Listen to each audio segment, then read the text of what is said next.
Hello everyone, welcome to Workstatus.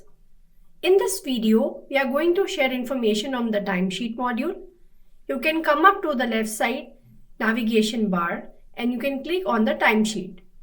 The data coming from your tracker is visible under the timesheet section like this. Here you get the information on the date with respect to which project the time has been logged and what was the amount of percentage that has come up with respect to the active amount of usage of keyboard and the mouse.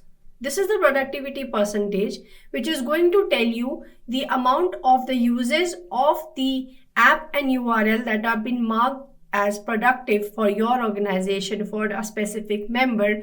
The amount of percentage that comes up, it gives you this amount. If there are any idle, it is going to display here.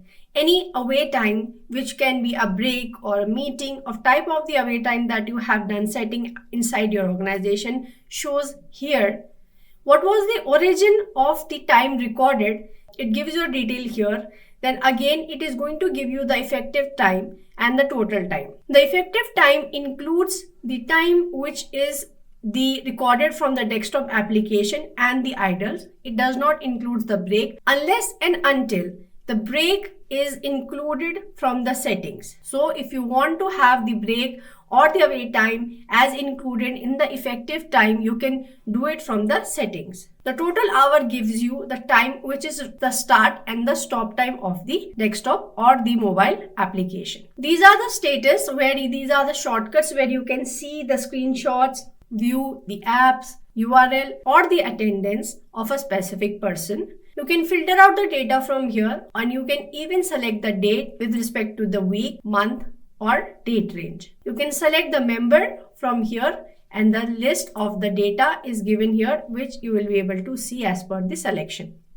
You can add a manual entry by clicking on add time and thus it will be displayed here. Again, a shortcut icon for adding a manual entry is also available here in this section. Further in this, we have switch view. Once you click on the switch view, you will be able to see a pictorial representation of the list of the timesheet that was displaying on the previous screen. Here it gives you the start time and the end time, the total hours that are tracked between the start and the stop timer. Then it gives you the effective and the productive time.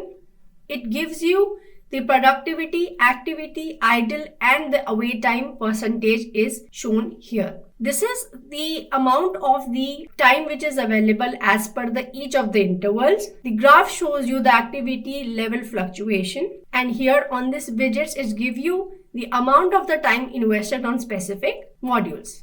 This is the timeline view. Now if you want to see the data segregated with respect to the project, click on this. You will be able to see the project view. Now you can see that this was the project work, this was the amount of work and this was the activity which was included inside this project. The time displays here and all of the information which we saw in the previous screen sharing about the away time, idle, activity, productivity, the productive time and effective time and the start terms time also display here. So this was all about the timesheet module. Thank you.